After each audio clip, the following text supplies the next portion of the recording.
छाप तिलक सब चीर तुझे नैना मिला छाप तिलक सब चीर तुझे नैना मिला नैना मिला के नैना मिला के नैना मिला के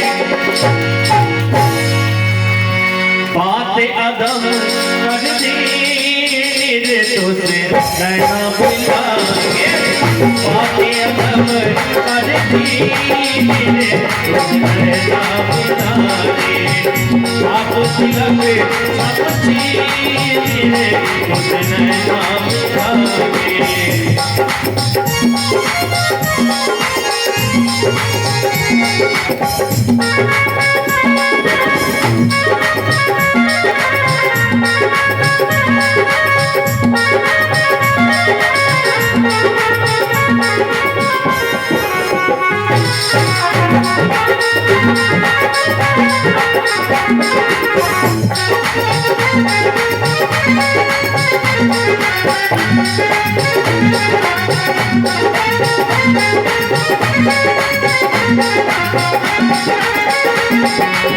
बलि बलि जाओ ओरे नगरे जावा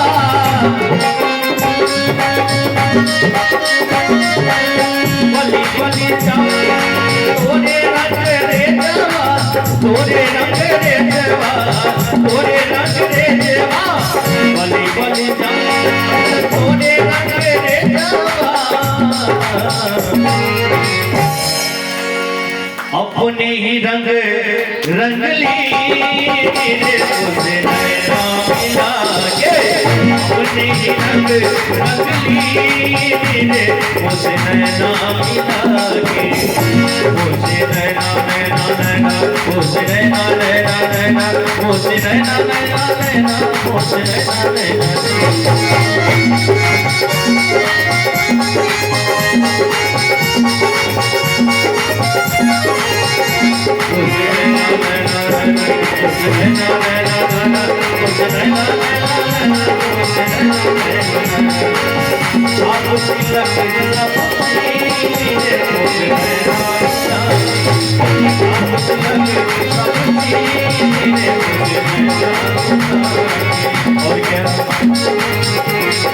हरी हरी दुनिया गोरी गोरी भैया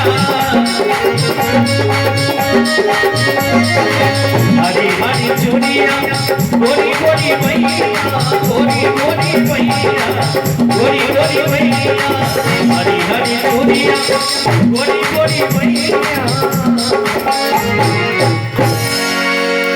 कलैया पकड़ ली रे मुझे रे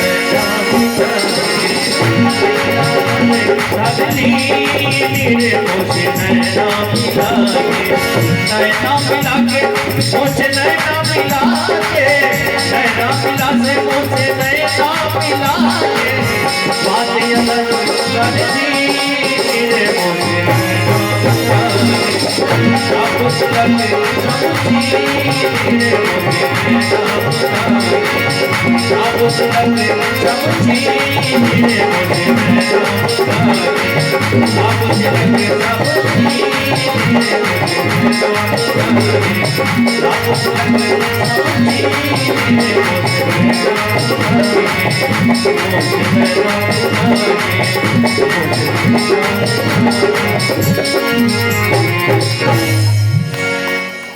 तो इस प्रकार मेहंदी लगाने के क्रम में ही भगवान के प्रति इस तरह मोहित होकर अपना शुद्ध बुद्ध खो बैठती हैं, उस भाव को कन्हैया जी के द्वारा हूबहू प्रस्तुत किया गया कि भगवान के प्रति किस प्रकार अपना शुद्ध बुद्ध खो बैठे। इस तरह उल्लासपूर्ण वातावरण में, मंगलमय वातावरण में मंगल गान के साथ मंगलम भगवान विष्णु मंगलम गरुड़ध्वज मंगलम पुंडरीकाक्ष मंगलाय तनोहरि। भगवान का विवाह कार्यक्रम रुक्मिणी महारानी के साथ संपादित हुआ। पुनः एक बार हम लोग युगल रूप में जय जयकार लगाएंगे। बोलिए रुक्मिणी रमन भगवान की। तो रुक्मिणी की इच्छा पूरी हुई, भगवान गृहस्थ आश्रम में प्रवेश किए। राजा हैं, केवल राजमहल में बैठने से काम नहीं चले, निकले। विभिन्न परिस्थितियों में जो हुआ उसका उल्लेख। 8 विवाह हुआ। रुक्मिणी महारानी से विवाह के पश्चात भ्रमण को निकलते हैं। राजा सत्ताजीत के द्वारा, सत्ताजीत नाम के एक राजा हैं जिनके द्वारा श्यामंतक मणि चुराने का आरोप भगवान पर लग जाता है। अब उसे प्रमाणित करना है कि मैंने चोरी नहीं की। उसका जो वास्तविक चोर था वहां तक पहुंचते हैं, और वह वास्तविक चोर कौन था? जाम्बवान था। जाम्बवान के साथ युद्ध करते हैं। जाम्बवान को जब पता चल जाता है कि यह तो साक्षात भगवान है, गलती का एहसास होता है, क्षमा याचना करता है और पश्चाताप करते हुए कहता है कि प्रभु, इस मणि के साथ साथ मेरी अपनी भी एक मणि है। संतान जो होता है माता पिता के लिए रत्न के समान ही होता है, तो मेरी एक अपनी भी मणि है जाम्बवती, ये भी मैं आपको सुपुर्द कर रहा हूं, ग्रहण कर लीजिए। आपने मुझे परास्त कर दिया तो इसका विवाह कैसे होगा? तो इस परिस्थिति में भगवान सहज स्वीकार कर लिए, जाम्बवती को लेकर के चले आए। प्रमाणित करना है, एक आधार भी हुआ। अब जिन्होंने आरोप लगाया था उनके पास आते हैं, सत्ताजीत राजा के पास, और सच्चाई बता देते हैं कि श्रीमान, ये रहा आपका मणि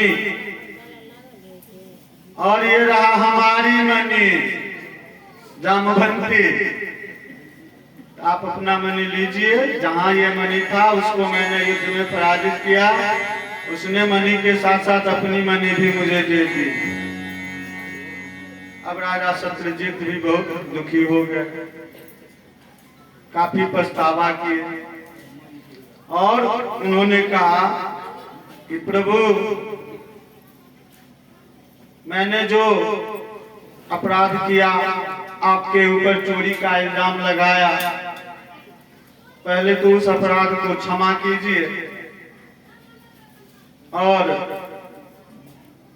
आप एक मणि नहीं 2 मणि लेकर के जाए। मेरी भी एक मणि है। और वास्तव में वह अत्यंत, राजा सत्ताजीत की पुत्री जो कि सत्यभामा थी, अत्यंत रूपवती,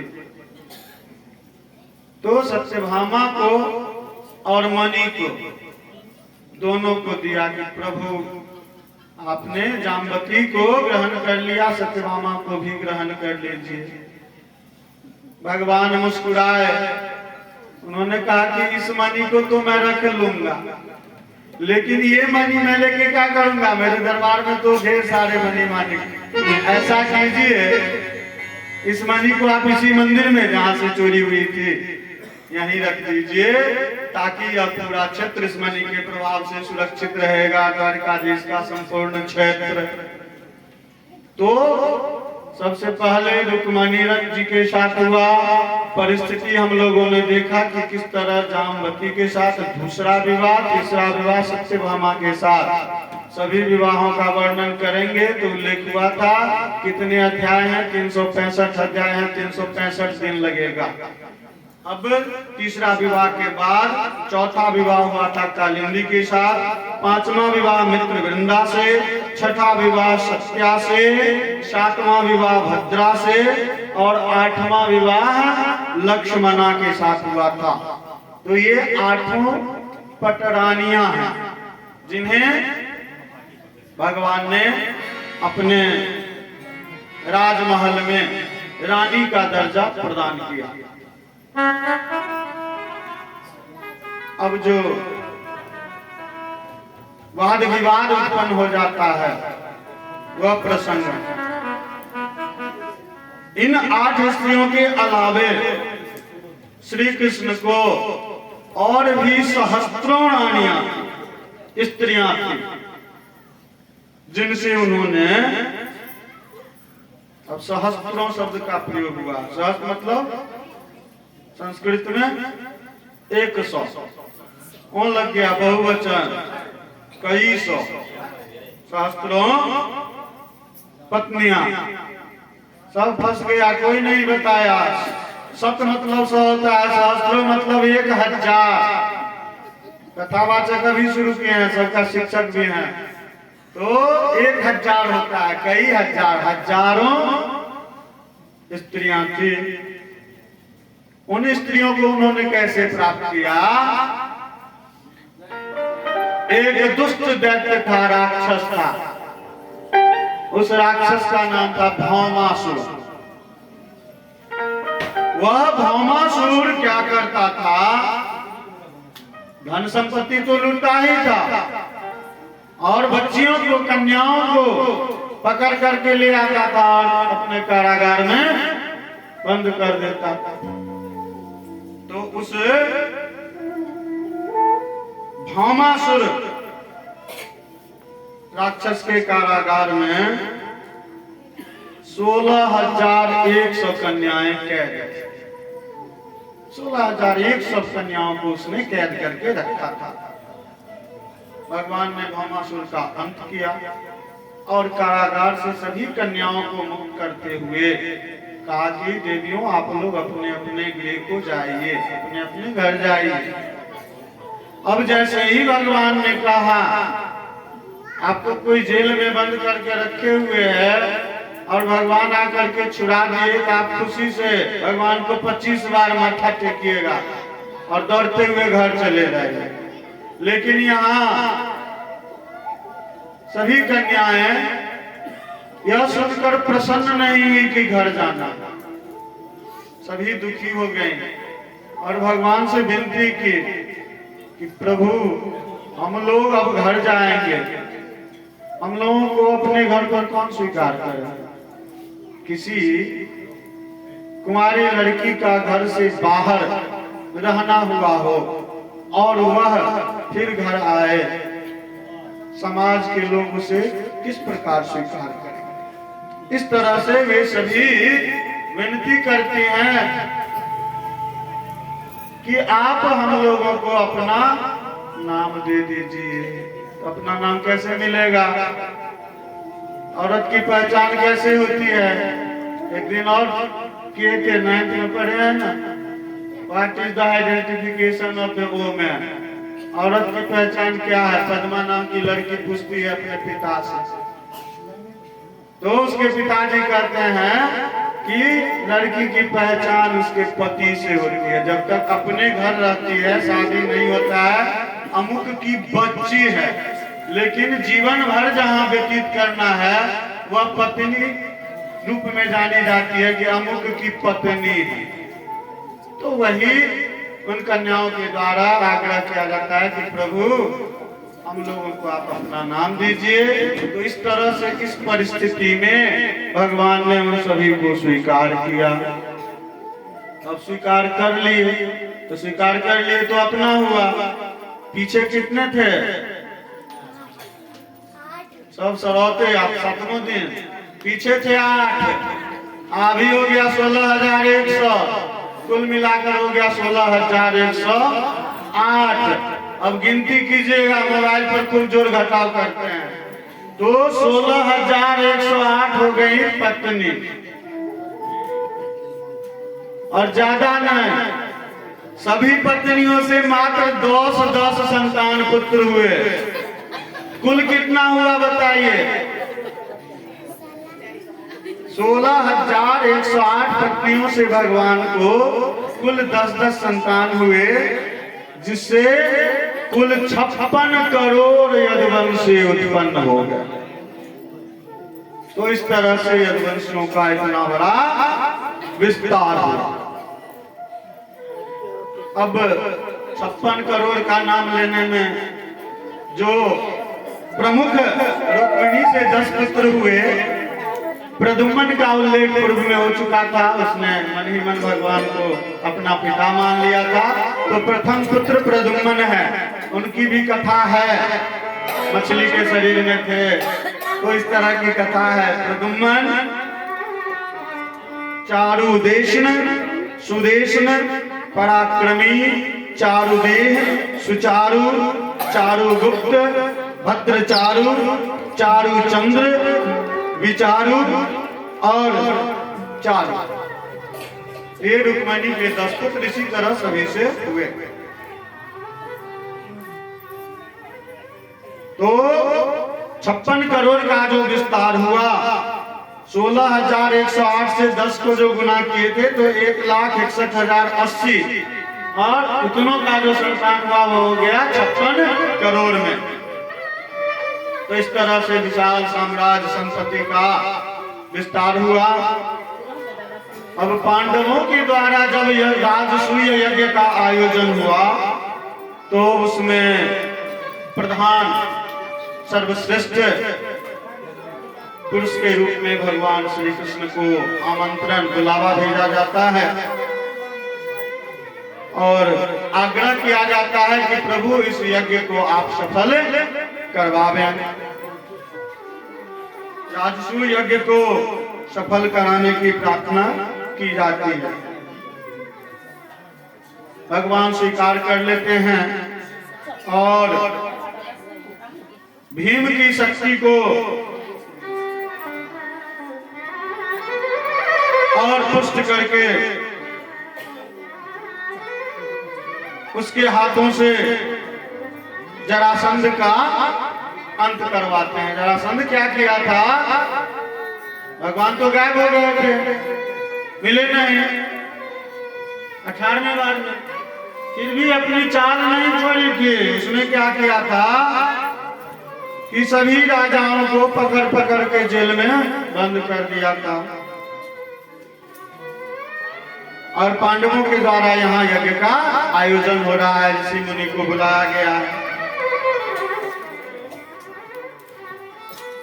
आमंत्रण भगवान को मिला। सभी ने विचार किया कि प्रधान किसे बनाएंगे, सबसे पहले पूजा किसकी होगी।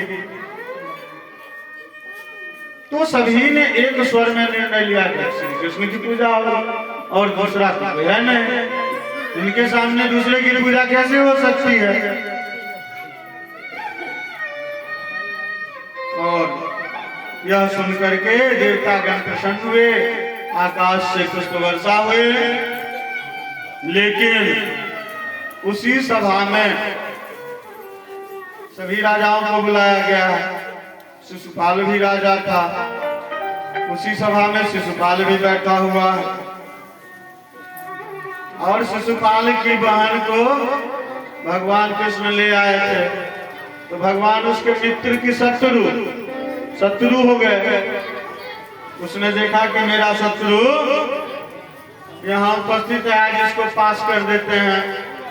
उसने मौका देख भगवान पर हमला करना चाहा। जैसे ही उसने हमला किया, वहां भगवान ने अपना सुदर्शन चक्र और शिशुपाल को नमो गोविंदाय कर दिया। तो इस तरह से भगवान के द्वारा शिशुपाल को भी सद्गति प्राप्त हुई। पुनः भगवान द्वारकाधीश आते हैं। अब रुक्मिणी महारानी के पुत्रों के नामों का उल्लेख किए हैं। तो एक दिन राजकुमारगण प्रद्युम्न श्याम श्री चारुभानु एवं अन्य राजकुमार। यह कथा बहुत ही महत्वपूर्ण है। हम लोग प्रयास करते हैं कि कोई दरवाजे पे आए तो उसे दान दे दें। हमारी जो परंपरा है सनातन धर्म में, जो कर्मकांड है, अंत्येष्टि संस्कार, श्राद्ध संस्कार जो होता है अंत्येष्टि संस्कार के बाद, तो उसमें दान दिया जाता है। जितनी भी प्रिय वस्तुएं मरने वाले की होती है, प्रयास किया जाता है सब प्रदान करें। तो एक महादानी राजा की कथा है, राजा नृग की कथा। और इस कथा से एक दो नहीं ढेर सारी शिक्षाएं मिलती है। दानशीलता, विद्वता, भक्ति, भजन में लीन रहना। और सबसे बड़ी शिक्षा यह मिलती है कि यदि आप भक्ति में लीन रहेंगे, भगवान के प्रति विश्वास रखेंगे, तो भगवान निश्चित आपको दर्शन देंगे, किसी न किसी रूप में आपको साक्षात्कार प्रदान करेंगे। तो चारों कुमार अन्य कुमारों सहित अपने क्षेत्र भ्रमण को निकलते हैं, बिहार को निकलते हैं, जंगल में जाते हैं। प्यास लगती है, पानी की तलाश में घूम रहे हैं, देखते हैं कि एक कुआं दिखाई दिया। कुएं के पास जाते हैं तो कुआं में क्या रहना चाहिए? पानी। लेकिन यहाँ स्थिति उल्टी है, कुआं में पानी नहीं है, एक डरावना जीव है। कुआं सूखा हुआ है, उस कुएं में डरावना जीव है जो छिपकली की भांति दिखाई पड़ता है, गिरगिट जिसे मिथिला में बोलते हैं। तो उस छिपकली की भांति एक जीव को कुमारगण देखते हैं। आश्चर्य होता है कि यह आश्चर्यजनक जीव इस सूखे कुएं में है।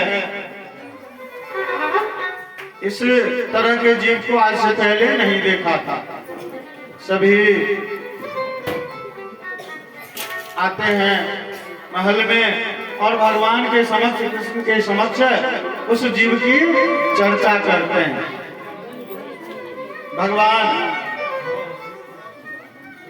भगवान तो सब कुछ जानते हैं, लेकिन भगवान कहते हैं ठीक है चलो हम भी देखें, तुम लोगों की जिज्ञासा दूर करें। भगवान सभी कुमारों के साथ आते हैं, कुएं के पास आते हैं और जैसे ही अपने वाम हस्त को, बाएं हाथ को कुएं की तरफ करते हैं, भगवान के प्रभाव से वह छिपकली ऊपर की ओर आ जाता है और जैसे ही भगवान का हाथ स्पर्श होता है, वह एक दिव्य पुरुष के रूप में धरती पर खड़ा हो जाता है। भगवान ने ही उसका उद्धार किया, भगवान को सब कुछ मालूम है। फिर भी भगवान उस दिव्य पुरुष से पूछते हैं कि हे दिव्य पुरुष, आप कौन हैं और आपकी यह दशा क्यों हुई थी, आप कुएं में क्यों थे? अब वह दिव्य पुरुष अपनी कथा सुनाते हुए सबसे पहले तो भगवान को बारंबार प्रणाम करते हैं और कहते हैं कि आपने मुझे कृतार्थ किया और आप ही मुझसे पूछ रहे हैं। प्रभु, मैं राजा नृग था, भगवत भजन में लीन रहता था, यज्ञादियों का संपादन करवाता था, अश्वमेध यज्ञ मेरे द्वारा संपन्न किए गए। बहुत सोच विचार कर गायों को दान देता था। एक बार संयोग ऐसा हुआ कि जो गाय दान हो चुकी थी, वह गाय विभिन्न गायों के समूह में उपस्थित हो गई और वह पुनः दूसरे ब्राह्मण को प्राप्त हो गया। जिस ब्राह्मण को पहले वह गाय मिला था, उसने जब उस गाय को देखा, दोनों में विवाद उत्पन्न हो गया। दोनों फरियादी मेरे पास आए, मैंने उन दोनों के झगड़ा को शांत करा दिया। संतुष्टि के लिए और उपहार दिए। जब मेरी मृत्यु हुई, वहां पहुंचा तो वहां मुझसे प्रश्न किया गया कि पहले पुण्य कर्म को भोगोगे या पाप कर्म को। मैंने कहा प्रभु मेरा पाप कर्म क्या है। वहां पता चला कि तुमने जो गाय दान की थी वह गाय दूसरे को प्राप्त हो गई।